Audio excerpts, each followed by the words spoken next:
Good afternoon, class. Hope all's well. First lecture of the semester talking about uh, Woodrow Wilson's dichotomy between public administration and politics. Basically, what Wilson was saying is there is a definite separation between politics and administration. Back probably since the beginning of time, but we're going to look at the late 1800s, early 1900s. Politics and administration were dealing with a lot of issues, nepotism, patronage. For those who do not know what patronage is, it still exists today. And during the semester, we can have a conversation about whether you think it's a good or bad thing. But what is patronage? Patronage is getting a public employment position, an administrative role in government, and getting it because of your political affiliation, your activity in your political party. In Philadelphia, one area that is a patronage office for the Democrats, and it's not all made up of Democrats, but vast majority would be, is the office of the Register of Wills. So many of the people who work in that office did not have to take a civil service exam. They are given their position because they are active in the Democratic Party as committee people, ward leaders, things of that nature. It doesn't mean that they're not effective or efficient, which we'll talk about in a second. It's just the way back when that was a way to reward party loyalty. So then came civil service. Then came, the Hatch Act, which we'll talk about during the semester, but kind of tells public administrators, here's some things, if you're a civil service employee of a local government of the state, here's some political activities you're not allowed to do, okay? So I think it's important to understand that role. So long term, what then happens is, administrative positions became very important to the activity of the government. All right. So the politicians, they set the tasks. The administrators are the ones who implement. We give a very easy example. In the city of Chester, there's an open container policy.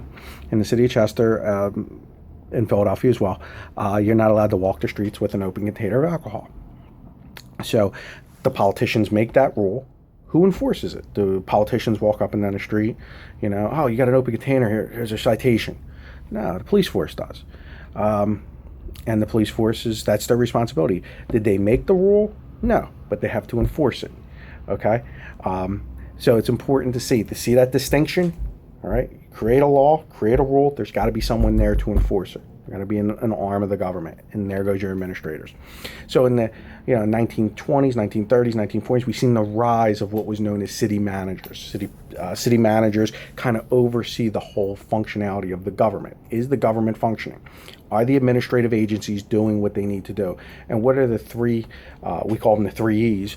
But what are the three areas that a administrative role, a city manager needs to be, a public administration needs to be concerned about? Much different than what a politician needs to be concerned about. They have to worry about their economy.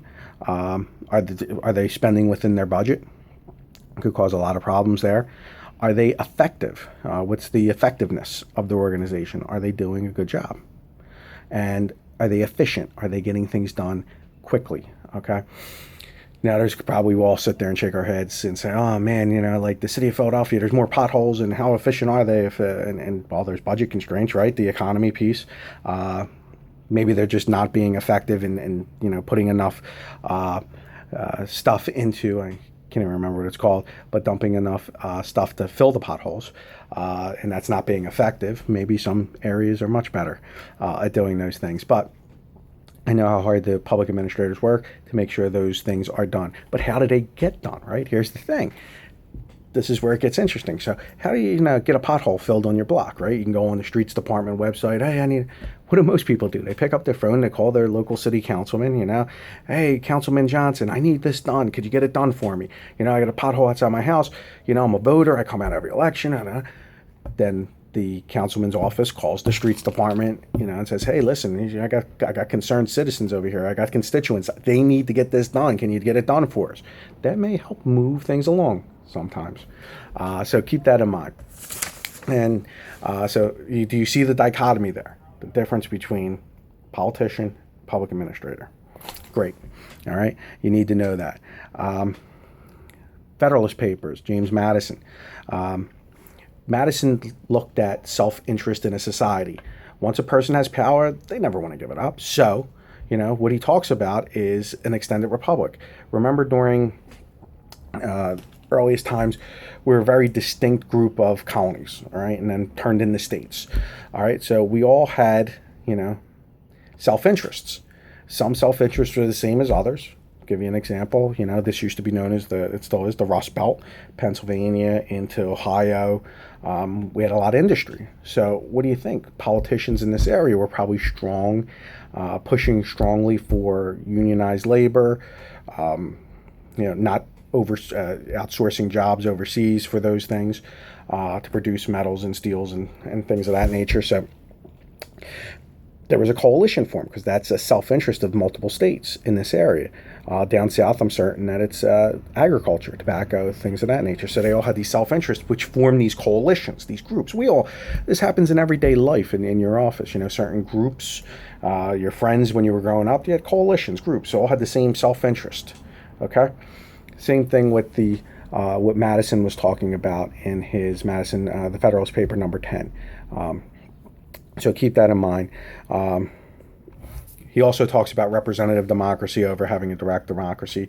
The difference between the two: a direct democracy, the losing side gets nothing, and this can cause a lot of conflict. Now, when you're talking about policy, public policy, you don't want a lot of conflict in the system. All right, that causes the things to slow down and moving. All right, you want it to be as much conflict out of it as possible. Representative democracy, there's compromise, and the minority group will have their voice heard. In a representative democracy, you could see that the power is dispersed.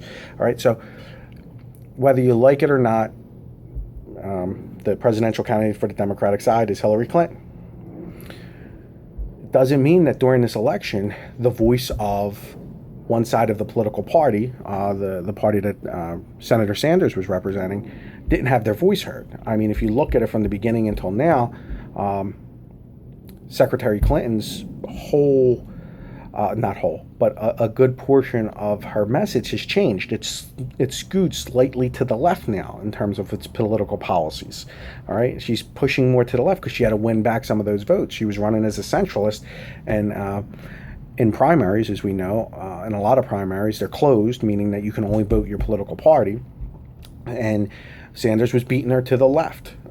So the people who come out to vote are your further left-wing liberals, and he was beating her up on it. So she had to start changing her message a little bit and coming more to the left. So that's a good way to kind of think about how the one side still has their voice heard. All right, now that's not public policy, but I think it gives a good idea. So in an example where a group, may get its voice heard is the Defense Against Marriage Act, which was a previous law under the Bush administration, where there was a rule passed about the definition of marriage. The LGBT communities came out strong. Their voices were definitely heard throughout this process. There was a lot of conflict in the system because of it, but they definitely had their voice heard. Federalist Paper number 51, I love. Ambition to counteract others' ambition. So he says, Madison discusses ambition and ambition needed to counteract ambition. This can help to create a system of checks and balances. If you want power and somebody else wants power, you're always going to be, and your ideas are different than their ideas, it's always going to cause a little bit of your checks and balances to make sure that what you do or what you say is accurate. There's always someone in our system that will strive to achieve the same level of power over someone else. This causes politicians to work to achieve the goals of their voters. What would happen if they didn't achieve their goals of their voters? I'm waiting. Come on, yell it out. They would lose the election, right? They would lose their next election. Somebody would run against them. They would lose. The last thing a politician wants to do is lose. So you want to make sure that their ambition is to stay elected. How do you stay elected? Keep their constituency happy. And we'll talk about it when we get to the power theorists, that how important it is to keep those people happy, your voters happy, the people who come out every election happy. Madison thought it was counterproductive for a government to hold down self-interest, but government should structure itself so that self-interest does not destroy the society. All right. So you want to have self-interest drive people. You want their ambition, right, to counteract other people's ambitions. All right. That's really important. All right. But you don't want someone that wants so much power that it ends up destroying everything, or people to get so powerful that it ends up destroying. That's also going to get us to the power theorists when we get to the elite theory. Okay. And that's where we'll end right now for this one. Again, any questions on Woodrow Wilson's dichotomy, the Federalist Paper number 10, Federalist Paper number 51, please email me or call me. Hope all is well. And The Snail Darter is in your textbook. Read it. I think you'll enjoy it. It's a pretty good article. All right? Thanks. Have a good one, guys.